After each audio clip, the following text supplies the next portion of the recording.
Hey Amarillo, I'm Skylar Gallup and you're listening to Hey Amarillo, the interview podcast featuring some of the most interesting people and stories of Amarillo, Texas.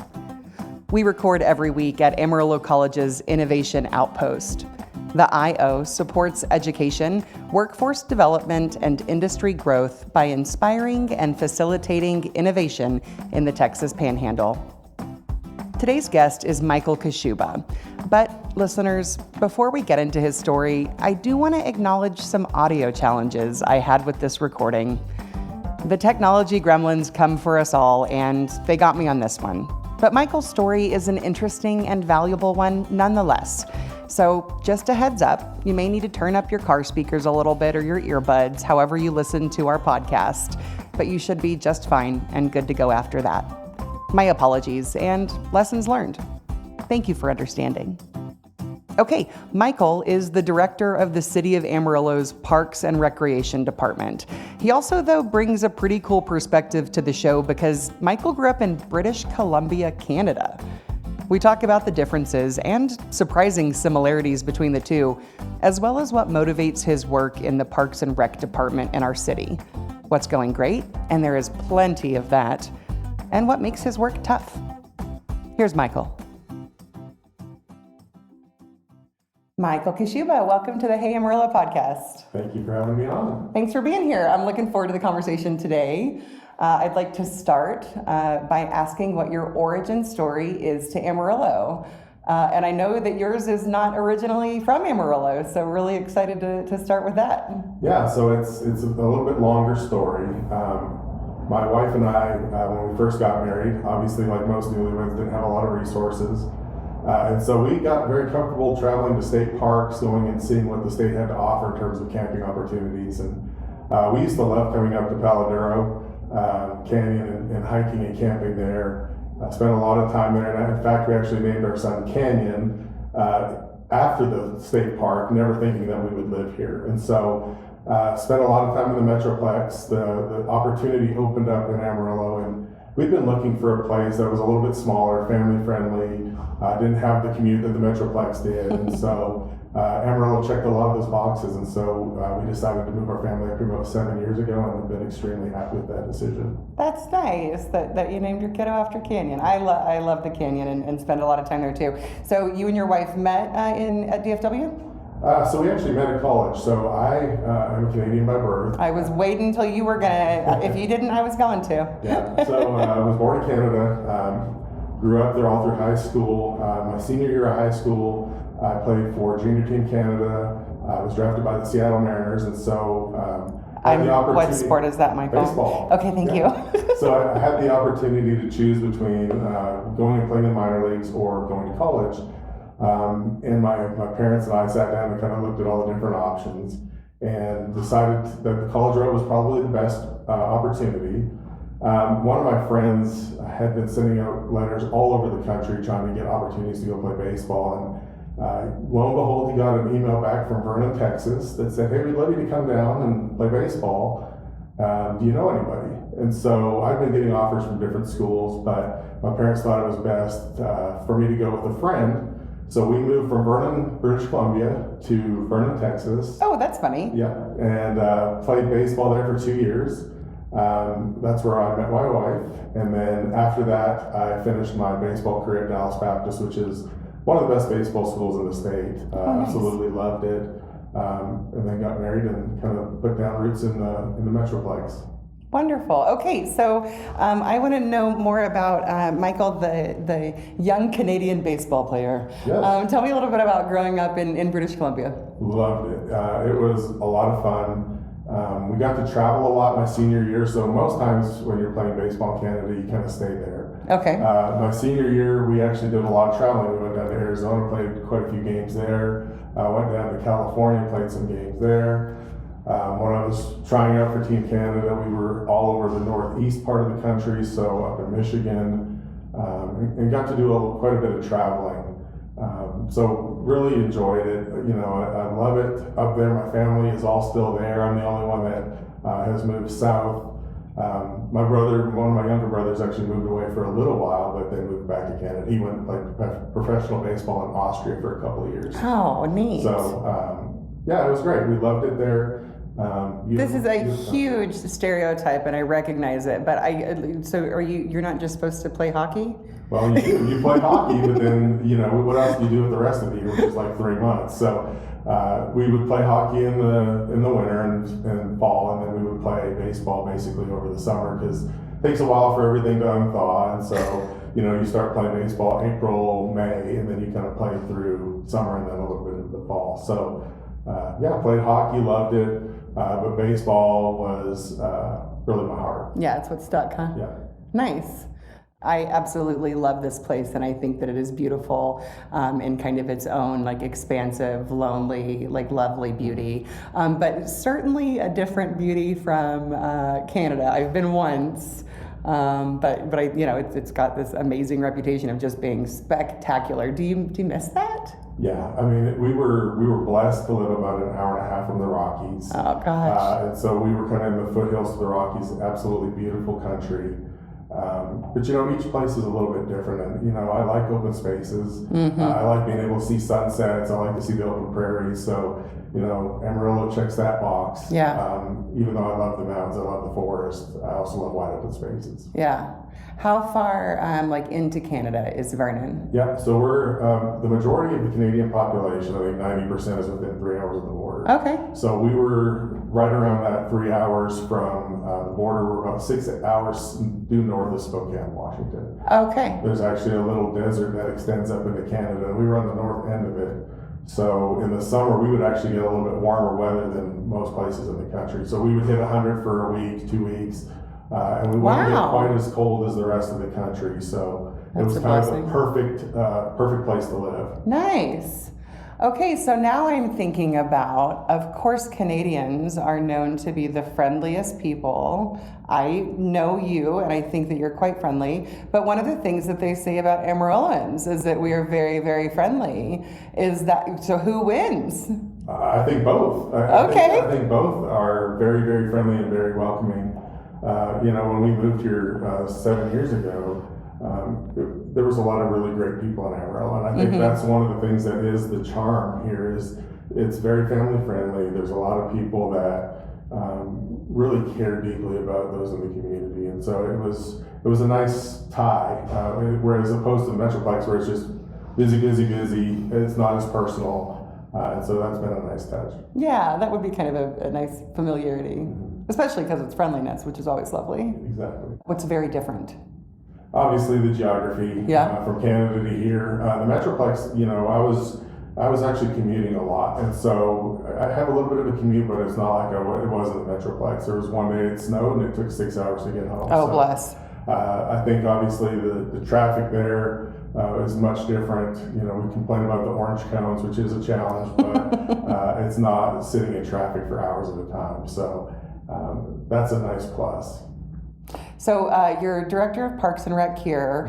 Were you working in municipal services in the Metroplex? Yeah, so the way I got into all of this, actually, we first got married. We were looking for opportunities for, obviously, employment, and I found a job working at a golf course for the City of Arlington. So I started mowing golf courses. And Are you a golfer? No. No, okay, cool. But you're a lawnmower, though. Yeah, I can mow.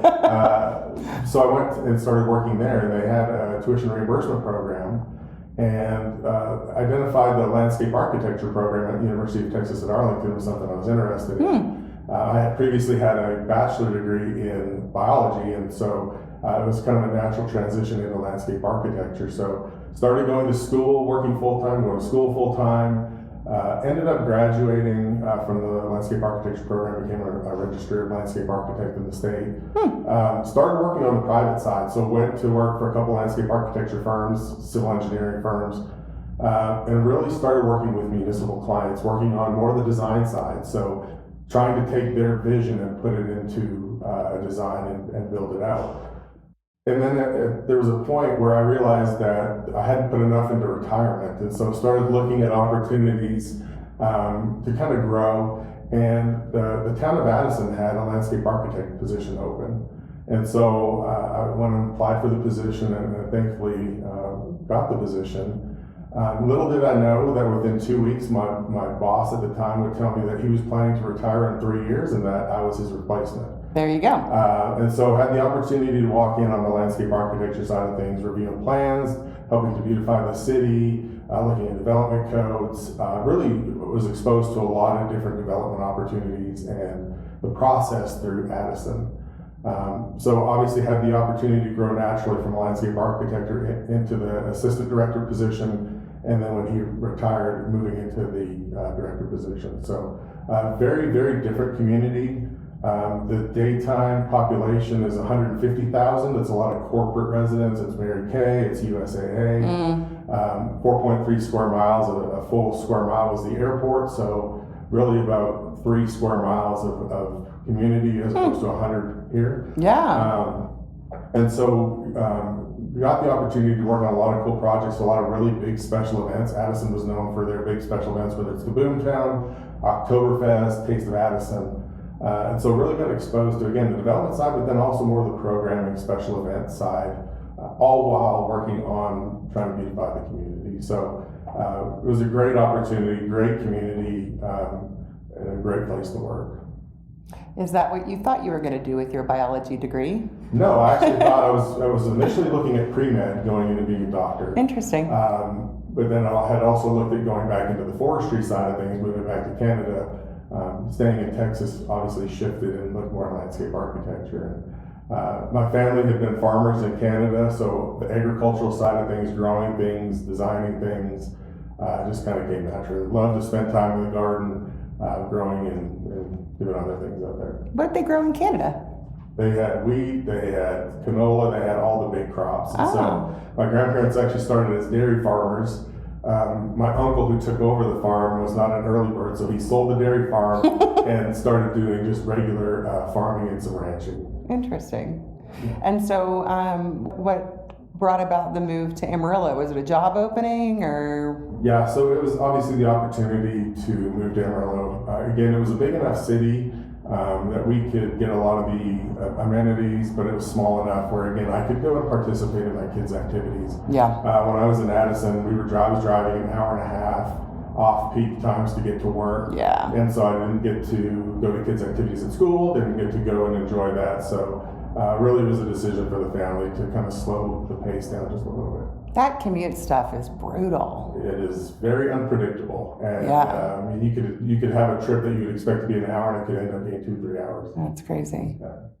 It makes you not mind those orange cones. Exactly. Exactly. So how long is the job that you took here director, or did you work your way up? Okay. Yep. So I moved and was obviously applied for the job here. It's a much bigger scope, so a lot of people don't recognize or realize how big Amarillo Parks is. We've got 10 different divisions, everything from aquatics to the pools to the zoo, senior services, park maintenance, golf, tennis. I mean, we've got the full spectrum. And so I think when a lot of people think parks, they think park maintenance as kind of the primary function, but really we've got a lot of different elements going on at any given time. Yeah, so I came onto the board, I'm on the Parks and Rec board. I came on, 2 years ago-ish? And I had that exact same experience. And I'm a pretty engaged community member. I'm also a really outdoorsy person. I would have thought that I had a better idea and walked in and was so pleasantly surprised by the breadth of services that you wouldn't think, maybe even if you know that our city provides them, lives under Parks and Rec. And it is much more than, taking care of the trees at John Stiff. Yes.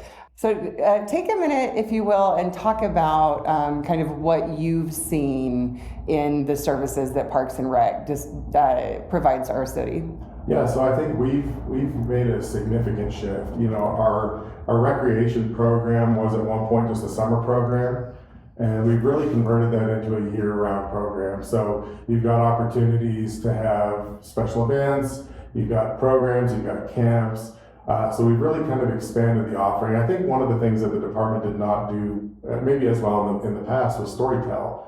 tell what we did and what the benefit is to the community. We are here to provide quality of life.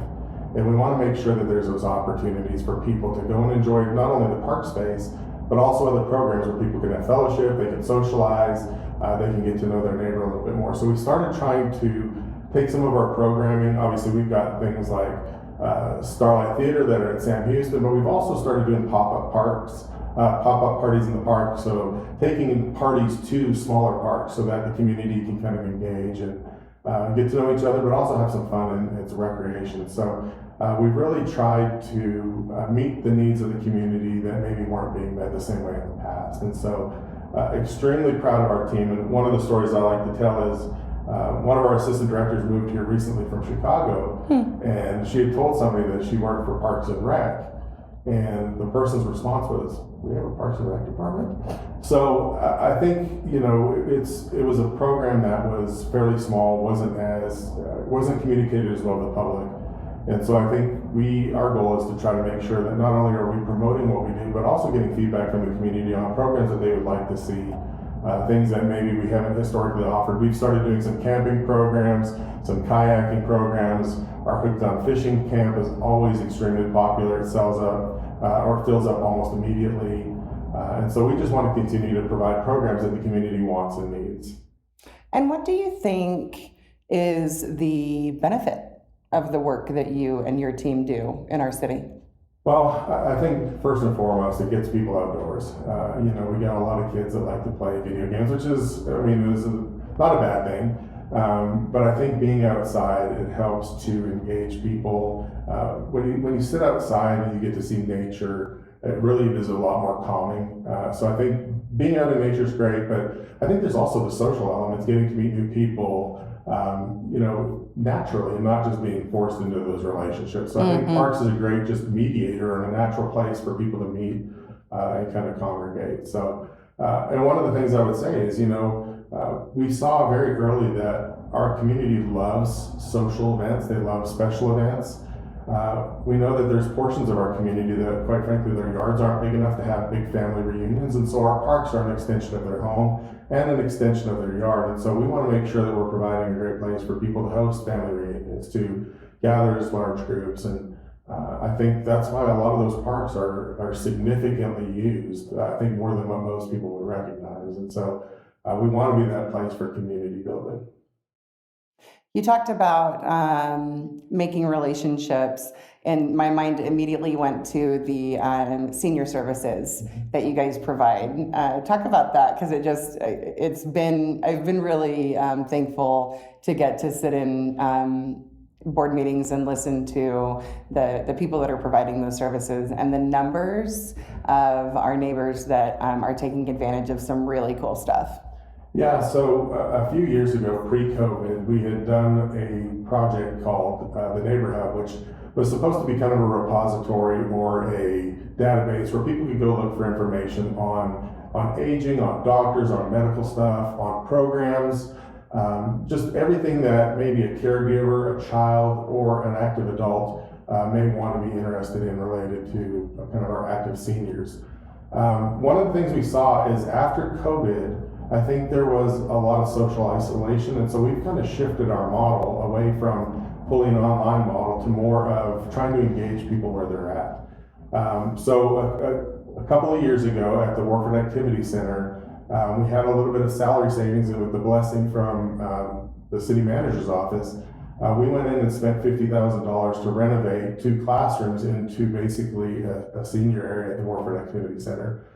We had some individuals that donated flooring in their time to do that, and staff was out there painting, and so we were able to kind of convert a couple of unused classrooms into a space that seniors could use on a daily basis. And so whether it's playing dominoes, whether it's just sitting and talking, that space has become kind of a hub for our senior population. One of the great things is we've got the opportunity through programs like Medicare Source Sneakers, where people can get a free membership to the facility.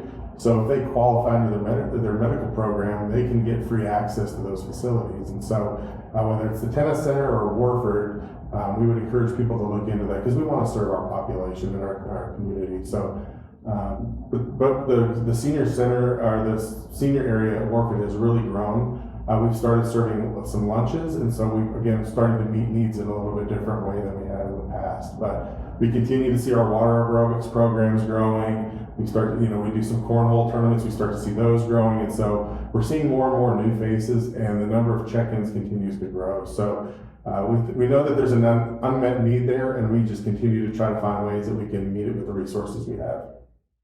Yeah, and I think, I think there's a lot of conversation right now about people being lonely, and really oftentimes that's our elderly population. And so I guess I just really appreciate seeing a governmental entity really like approaching that with intentionality and meeting the needs.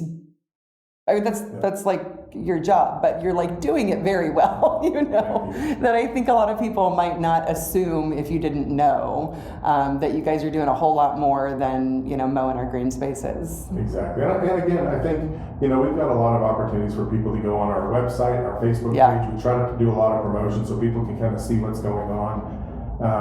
But we would encourage you, check it out, because, and again, if there's programs that you're interested in that maybe we haven't historically offered, reach out to our staff. We're always looking at ways to, again, meet the needs of our community. And again, things like camping, which, we kind of take for granted sometimes that everybody's been camping. Well, not everybody's been camping. And so we've done a few camping experiences where people get to go camp at Southeast Park overnight, get to learn how to cook, enjoy a movie, get to camp. The city has some camping equipment, so we allow people to use that. So again, it's just looking at what the needs are and trying to figure out how we can use our resources to help meet those needs. And even in that, I think it would be easy to make a lot of assumptions about the services that the entire city wants or needs or can access. So when you're thinking about how you're providing services, what services you're providing, where you're providing them, as the director of the department, how does that calculation sit with you? Yeah, so obviously we want to serve our entire community. Our goal is to provide programs all over town. And so what we do is we typically will start with like a pilot program, or we'll try a program or an activity, see what kind of feedback we get from the community or attendance, and then we kind of adjust it from there. So if we do an event in a neighborhood park in a certain part of town, and we get 5 people show up, in another area we get 200 people show up, and then obviously we want to allocate those resources appropriately. But that doesn't mean we give up on that other area. We're going to continue to try different programs, activities, because maybe that program just doesn't resonate with that neighborhood or that community. So looking at maybe different non-traditional programs. I think that was one of the things that we found when we did the master plan was not every park needs to be the same. They don't all need just a playground, a tennis court. Like we need to look at what the needs of the community are. And when we engage with like the Eastridge community, we heard CPAC to crawl, which is kung fu volleyball. You kick it with your feet. What? Yeah, so it's say all of what is it? CPAC to crawl. It's volleyball using your feet. It's unbelievable. How cool! The most athletic people I think I've ever new. seen. But again, it's trying to get feedback. So we're working on a park master plan for the Eastridge community, and we want it to be reflective of the culture. We want it to be reflective of the sense of place and the people that live in that community. And so again, we want that feedback. We want the dialogue. When we did our parks master plan, we had over 10,000 people give us feedback. We want to hear from the community. We don't want to just operate in a bubble by ourselves. We want to be good stewards of the taxpayer dollars, and we want the community to help drive where those resources go. So again, we're going to try different programs, and I keep telling my staff, try it. If it doesn't work, then we look at something else. And so you'll see a lot of unique programs, and then we've got a Bluey Playdate coming up soon.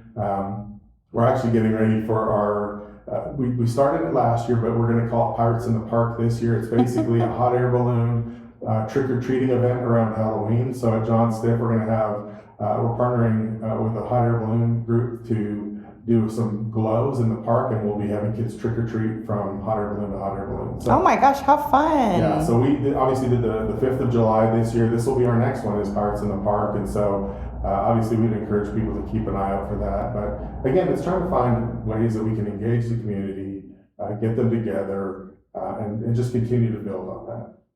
Yeah, I took my kids randomly to one of the mom and son Nerf gun wars up at Warford, and it was an absolute blast. Like I would go to Synergy and pay, and I love Synergy. I'm not knocking Synergy, but it's a lot less money. Yeah. So free is great. Yeah. But I was so surprised at how much fun we had, how well organized it was. I mean, the whole gym had like all of these obstacles, and it was like glow in the dark. And if you don't know that the Parks and Rec department is putting on that programming, you're really missing out.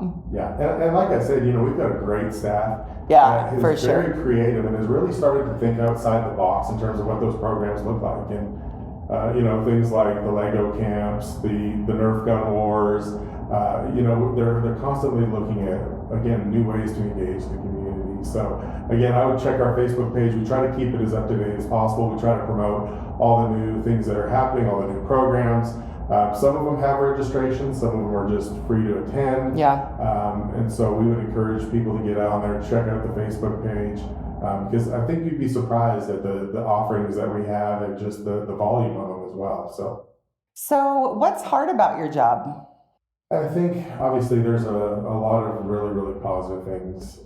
And the challenge is, I think, generally speaking, is we've got a lot of aging assets, and that's something that we kind of communicated through the Parks Master Plan process is when we had initially done the asset management plan, it stated that the department had about $100 million in assets, and about half were in either a failed state or about to be a failed state. And so we're having to look really strategically at how we steward taxpayer dollars, but also make strategic investments into the park system. So our focus over the last couple of years has been obviously improving the athletic facilities. We've added lights, we've added fences, and the whole goal of that is just to get those fields better. It's hard to manage and maintain turf when you've got cars driving on them and people with their dogs. And we've kind of shifted from athletics into a lot of public safety. So council recently approved lighting projects. So we're working on John Stiff Park right now. Once that project's done, we're going to shift to Thompson, and then we're going to shift to Memorial. We've done a few parks in the past, whether it's Sam Houston, San Jacinto, and so we want to continue to improve those parks so that people can use them, beyond dawn and dusk. And so, it's always a balancing act. I mean, everybody wants amazing things in our parks, and we do too. But we also have to balance that with what the budgets are and what those asset needs are as we try to figure out what do we replace, what do we remove, how do we make this sustainable moving forward? Yeah, and I think it's tough because, when you say aging assets, that's like people's neighborhood parks and people's, their own infrastructure and investment in like their neighborhoods. And so I think it can become deeply personal, as it should. But you guys are looking across a budget and, future planning and doing all of this. And, if somebody closes something, even if it makes a lot of sense on paper, that's something that has been closed. How do you think about and navigate that? Yeah, I mean, obviously no director wants to close stuff, and no director wants to go in and scale stuff back. But I think we also have to be kind of aware of where we currently are. I mean, you have to assess the situation. We want to be good stewards of the taxpayer dollars. We know that there's limited resources, and so we want to put the money where it's best spent and best realized and recognized by the community. I think that's why we focused on, we've had to put in parking lots recently. We're actually working on that because we were getting a lot of complaints about, I go to an athletic event and my car's getting towed, or I can't find a place to park. So we've added some ADA parking lots at John Stiff. We're in the process of adding 2 more parking lots. So a lot of it is driven by what the community is telling us of the challenges that they face. And we balance that obviously with the public safety piece and with the available funding and try to figure out what is the best solution for the community. So again, if we want to hear from the community because we don't want to isolate it ourselves. We don't want to make assumptions based off what the community wants or needs. But I think we also have to be realistic about where we are funding wise and what those conditions of those assets are. Where do you hope to see your department in 10 years? I think my goal would be for us to continue to improve and just to continue to innovate. I don't like being stagnant. I don't like doing the same things over and over. I want to be looking at where the community wants and needs us to go. I like to think 10, 15, 20 years down the road, because in the reality is when you work for a city, a project generally will take 5 years. So by the time you start it, by the time you come up with an idea, by the time you work through the design, the construction, I mean, you're looking at 3 to 5 years, generally speaking. And so we want to be looking far enough down the road where we're strategic, where we anticipate needs. We may not anticipate all of them, but as the community grows, as we look for new offerings and new opportunities, trying to figure out where to strategically place those. So we always want to be looking down the road, and I don't want to be a department that just gets used to doing the same old, same old. We want to be continuing to hear from our community and doing programs that are engaging, but also build community and kind of build that support. How do you think Amarillo stacks up to other like cities our size in your areas? Yeah. I think in terms of parks, we've got a lot of park space, but a lot of it's undeveloped. So we've got, I think, almost 2,500 acres of park space. Some of that's the area around McDonald Lake. Some of it's the area over at Rick Klein. So there's a large portion of areas that are just undeveloped, in a natural state. I think in some cases we may have more assets for our smaller parks than what most cities would do. I think, putting splash pads and restrooms and all of those types of amenities in a neighborhood park, I think is a little atypical. I think generally when you look at a neighborhood park, you're looking at playgrounds, walking trails, some benches, some trees, some landscape where people can go throw a football, go play catch, but they're typically not intensive on the asset side. So generally those types of things, the splash pads, those bigger assets are going to be your community parks or your regional parks. And when I talk about community and regional, those are your parks like Sam Houston, Elwood, John Stiff, Thompson, those bigger parks, Martin Road. And so we want to make sure that we're right sizing the parks based off of where they're located. And we want to be excellent. So we want to, in some cases, scale back the assets so we can put bigger, better assets somewhere else. And so it's always a tug of war, trying to figure out what works best for our community and how do we manage it moving forward. Again, we're stewards of the taxpayers' dollars, so we need to be hearing from them as to what those priorities are. Yeah. Man, the bathrooms. I had no idea how much of a challenge public bathrooms are until I started kind of getting a little bit of an understanding of what your amazing staff has to deal with. Can you talk a little bit about this bathroom situation? Yeah, so obviously bathrooms are a challenge. I mean, not only from the cleaning standpoint, but I think from our department standpoint, I think the biggest thing is safety. We want to make sure that when somebody goes to the park that it's a safe environment. And if some of those restrooms are creating an unsafe environment, then that's obviously something we need to look at. We face a variety of challenges our staff do on a daily basis when it comes to those restrooms. But again, at the end of the day, it comes down to safety of the community, safety of the public. As they use those spaces, we don't want any unwanted surprises or any safety concerns for people using those spaces. And that happens. I'll tell you, I was doing a park cleanup at Elwood, months ago. And, it's a bathroom, but it's also a publicly available room that can lock with, that has a door that locks on it. And that was the situation. There was a person using drugs in this bathroom. And you think about, if I take my kids to the park and they need to use the restroom, and, it's just things that you don't think about until you experience them. And then you certainly don't think about whose problem that is to solve. And it's you guys, and it's the council, and it's, the cost of upkeep and the cost of repairing when people strip the pipes out and all the stuff, Yeah, I mean, it's a time-consuming process from the cleaning standpoint, from the maintenance standpoint.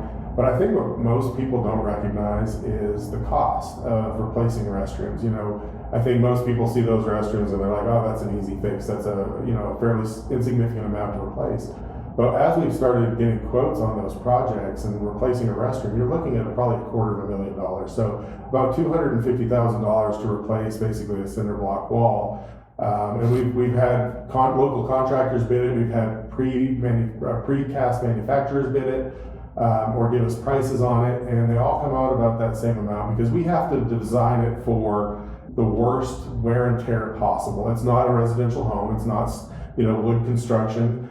because we have people that try to light fires in there. We have people that try to break them, vandalize them, do all sorts of stuff. And so they're not just your standard structure. And so again, when you start talking about Thompson, I'll give Thompson as an example. There's 9 restrooms in Thompson. Jeez. So you start doing the math on if it's $250,000 per restroom, that adds up very quickly. For sure. We want to make sure that where we do have restrooms, we do provide a good quality product. But again, that's a challenge when people use our spaces and we know they use our spaces well. So yeah. What are you most proud of in your department? I think the biggest thing that I'm proud of is just the overall change in direction for our department.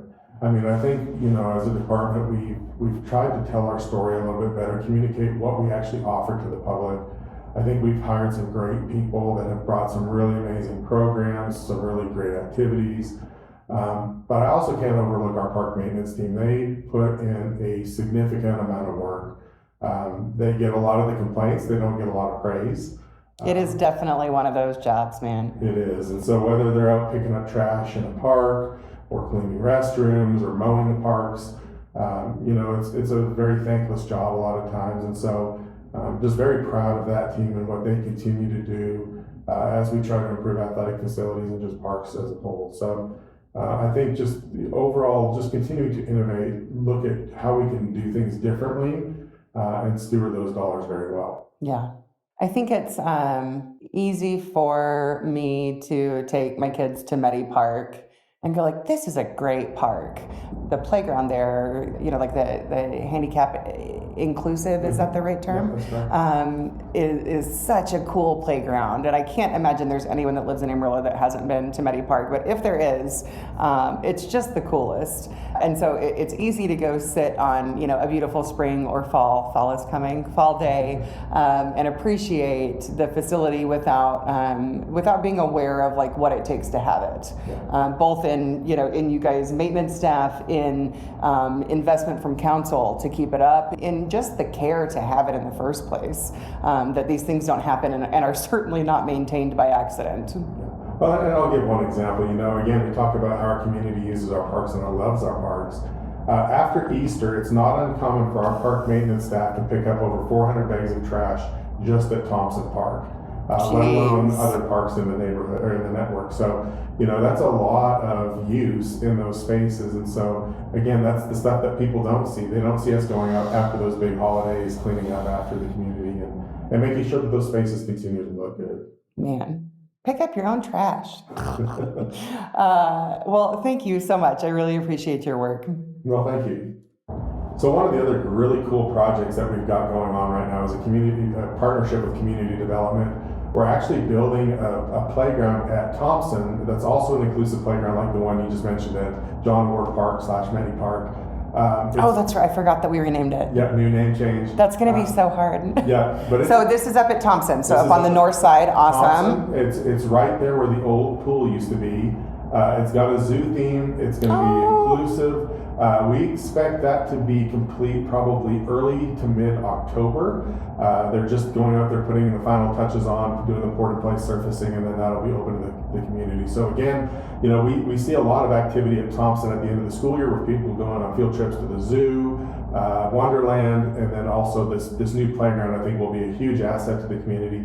If you have the chance, drive by. It is amazing. That's so cool. I was just thinking about those accessible parks, and obviously such a beautiful thing to do for families that need to utilize those like specialty playground equipment.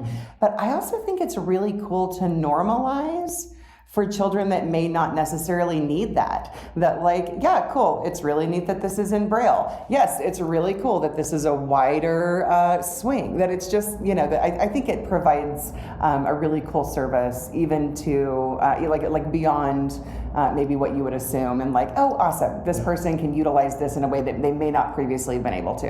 Well, and I think one of the things that most people don't recognize is at some point we have our own disabilities. So whether you break your foot, or it's a grandparent that's taking a child or a grandchild to the playground, maybe they don't have the ability to walk through some of that surfacing. So, a lot of times we think about the end user being the child, but we've also got caregivers, we've also got grandparents, we've got other people that are using that space where maybe that access is a challenge for them. Maybe they can't run their walker through there or their wheelchair.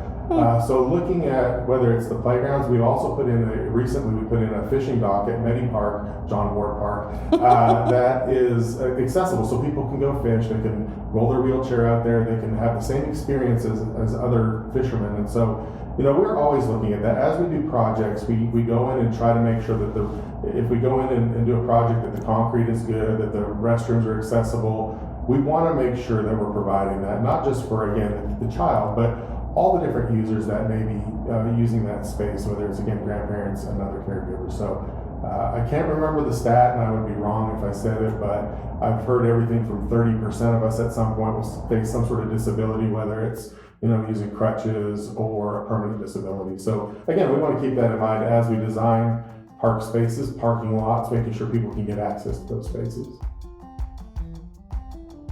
If you're starting or growing a small business and need some cash, let me tell you about Amarillo Venture Capital. They are a Hey Amarillo sponsor. They're locally owned, and what makes them different is they don't just invest in businesses. They invest in people. Whether you need $5,000 or $50,000, they offer flexible, asset-based loans, often with funding in a week or less. And it's not just the money. They can connect you with their local network of legal, accounting, and business resources to help you succeed. Check them out at amarilloventurecapital.com. All right, I'm back with Michael Kashuba. Michael, this is the part of the show we call 8 Straight. You ready for him? Well, let's go. Okay. When you think of Amarillo 10 years from now, what do you hope for? I think when I look at it, I like to think down the road, and I think for me, it's a coordinated vision of the community. There's so much potential with all of these projects that are starting to happen around here. There's a lot of synergies. Mm-hmm. I think starting to look far enough in advance where we can anticipate what the community may want or need and start driving a vision in that direction. So, as we add these projects, not just thinking of them in separate projects or silos, but really looking at the big picture and how all of these pieces fit together. Yeah, for sure. Other than wind, what does this area have too much of? I mentioned it earlier, and there's a pro and a con, but all of the orange cones. I think, obviously it's a temporary inconvenience, but I think long term it will help with the movement of traffic and projects through the community. Yeah. Are you allowed to say that as a city employee? Of course. We'll find out when this releases. What does this area not have enough of? My daughter played competitive soccer, and we would have to travel to Albuquerque, to Oklahoma City, to Dallas.